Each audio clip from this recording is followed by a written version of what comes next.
عزیزان محترم، السلام علیکم ورحمۃ اللہ تعالی وبرکاتہ۔ ام المؤمنین سیدہ خدیجۃ الکبریٰ رضی اللہ تعالی عنہا کا وصال ماہ رمضان مبارک کی 10ویں تاریخ کو ہوا ہے، اس لیے چند باتیں سیدہ خدیجہ رضی اللہ تعالی عنہا کے متعلق کرنے کی کوشش کرتا ہوں، آپ حضرات غور سے سماعت کریں۔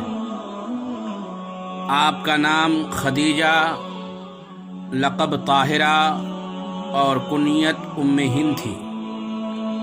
آپ قبیلہ قریش کی ایک معزز شاخ بنی اسد سے تعلق رکھتی تھیں۔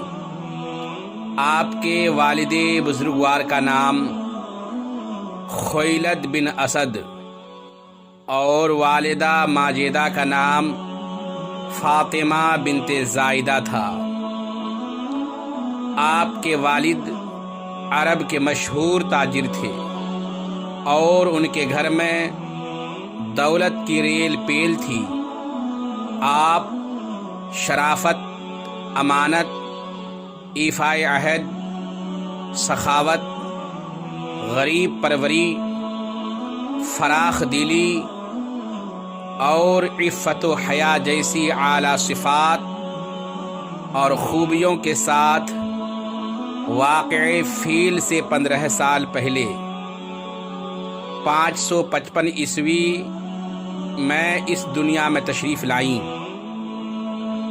اور وقت کے ساتھ ساتھ یہ خوبیاں آپ کی طبیعت کا لازمی جز بن گئیں اور پورے عرب میں آپ کی اعلیٰ خوبیوں کا چرچا ہونے لگا۔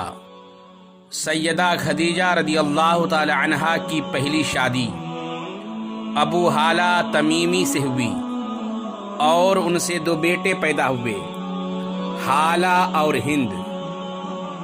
ان کے انتقال کے بعد آپ کی دوسری شادی عتیق بن عائز مخزومی سے ہوئی اور ان سے ایک بیٹی پیدا ہوئی جس کا نام بھی ہندا تھا۔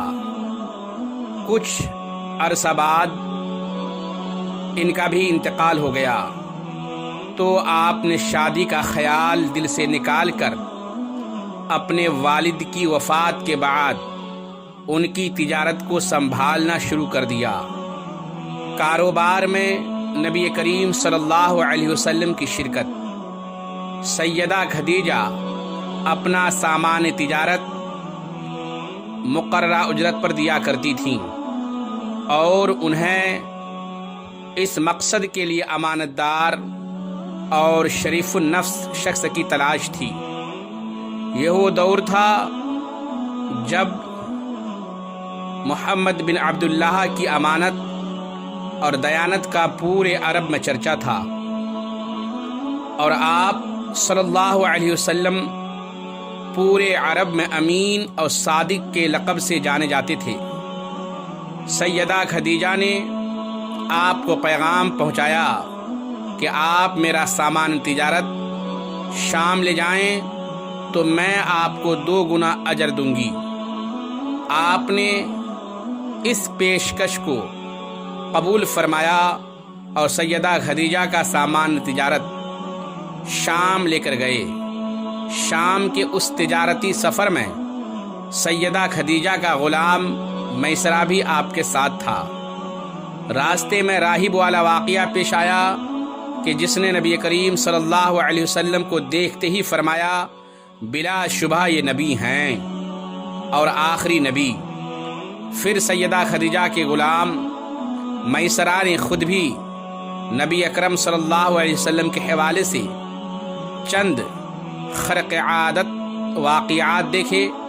مثلاً اس نے دیکھا کہ دھوپ میں 2 فرشتے حضور صلی اللہ علیہ وسلم پر سایہ کیے ہوئے ہیں۔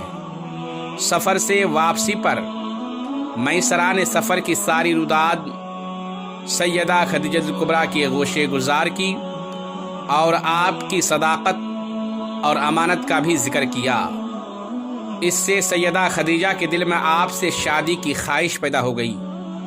قریش کا جو شخص بھی نکاح کے قابل تھا وہ سیدہ خدیجہ سے شادی کا خواہش مند تھا، لیکن آپ نے رحمت للعالمین حضرت محمد مصطفیٰ صلی اللہ علیہ وسلم سے شادی کی خواہش ظاہر کی اور اپنی سہیلی نفیسہ بنت امیہ کو شادی کا پیغام دے کر نبی کریم صلی اللہ علیہ وسلم کے پاس بھیجا۔ وہاں نبی کریم صلی اللہ علیہ وسلم اور نفیسہ کے درمیان کیا گفتگو ہوئی، خود نفیسہ کی زبانی سنیے۔ نفیسہ نے کہا، آپ نکاح کیوں نہیں کر لیتے؟ ہمارے نبی صلی اللہ علیہ وسلم نے فرمایا، نادار اور خالی ہاتھ ہوں، کس طرح نکاح کر سکتا ہوں؟ نفیسہ نے کہا، اگر کوئی ایسی عورت آپ سے نکاح کی خواہش مند ہو جو ظاہری حسن و جمال اور طبعی شرافت کے علاوہ دولت مند بھی ہو اور آپ کی ضروریات کی کفالت کرنے پر بھی خوش دلی سے آمادہ ہو، تو آپ اس سے نکاح کر لینا پسند کریں گے؟ نبی دو جہاں صلی اللہ علیہ وسلم نے فرمایا، وہ عورت کون ہو سکتی ہے؟ نفیسہ نے کہا، خدیجہ بنت خویلد۔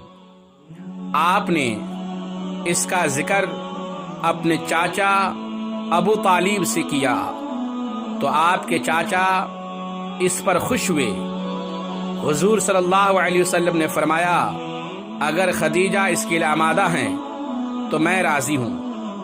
بعض روایات میں آتا ہے کہ خدیجہ رضی اللہ تعالیٰ عنہا نے خود نبی کریم صلی اللہ علیہ وسلم سے شادی کی بات کی اور آپ نے ان کی اس پیشکش کو قبول فرمایا۔ عرب کے رواج کے مطابق نبی کریم صلی اللہ علیہ وسلم نے سیدہ خدیجہ کو 500 طلائی درہم بطور حق مہر ادا کیے۔ شادی کے وقت نبی مکرم صلی اللہ علیہ وسلم کی عمر مبارک 25 سال اور سیدہ خدیجہ کی 40 سال تھیں۔ سیدہ خدیجہ کی خدمت گزاری اور وفا شیاری سیدہ خدیجہ سے نکاح کے بعد آپ ان کے ساتھ ان کے گھر پر ہی رہنے لگے۔ آپ ایک خدمت گزار اور وفا شیار بیوی ثابت ہوئی۔ آپ نے نبی اکرم صلی اللہ علیہ وسلم کی ساری ضرورتوں اور آرام کا خاص خیال رکھا اور آپ نے اپنا سارا مال و دولت نبی کریم صلی اللہ علیہ وسلم کے حوالے کر دیا۔ سیدہ خدیجہ جب تک زندہ رہیں آپ نے کوئی ایک کام بھی ایسا نہیں کیا جو آپ کو ناپسند ہو یا آپ کی مرضی کے خلاف ہو۔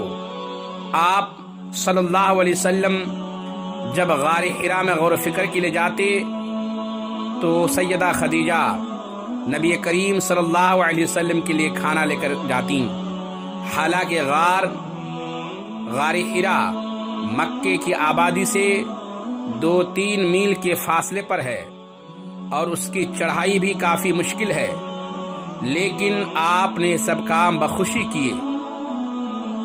آپ کے وطن سے سیدنا قاسم، سیدہ زینب، سیدہ رقیہ، سیدہ ام کلثوم، سیدہ فاطمہ اور سیدنا عبداللہ رضی اللہ تعالی عنہم اجمعین پیدا ہوئے۔ دونوں صاحبزادے بچپن میں ہی انتقال کر گئے، مگر بیٹیاں حیات رہیں، جبکہ سیدہ فاطمہ آپ کی واحد اولاد ہیں جو آپ کی وفات کے بعد بھی زندہ رہیں۔ سیدہ خدیجہ نبوت کے 10ویں سال یعنی جب کہ نبی کریم صلی اللہ علیہ وسلم کی عمر مبارک 50 سال کی تھیں، 10 رمضان مبارک کو اس فانی دنیا سے کوچ کر گئیں۔ نبی اکرم صلی اللہ علیہ وسلم کو ان کی جدائی کا حد درجہ افسوس اور دکھ تھا۔ آپ نے اس سال کو غم کا سال قرار دیا، اس لیے کہ اس سال آپ کی 2 قابل قدر ہستیاں اس دنیا سے کوچ کر گئیں۔ ایک آپ کے سرپرست چاچا علی کے ابا ابو طالب اور دوسری آپ کی خدمت گزار اور وفا شعار بیوی سیدہ خدیجہ، آپ نے اپنے ہاتھوں سے انہیں لحد میں یعنی قبر میں اتارا اور ان کے لیے دعا فرمائی۔ اس وقت نماز جنازہ کا حکم نازل نہیں ہوا تھا، اس لیے سیدہ خدیجہ کی نماز جنازہ ادا نہیں کی گئی۔ میں دعا گو ہوں اللہ تعالی ہم تمام مسلمانوں کو نبی دو جہاں صلی اللہ علیہ وسلم کی پہلی رفیق حیات سیدہ خدیجہ کبریٰ رضی اللہ تعالی عنہا کے فیضان سے مالا مال فرمائے۔ السلام علیکم رحمۃ اللہ تعالی وبرکاتہ۔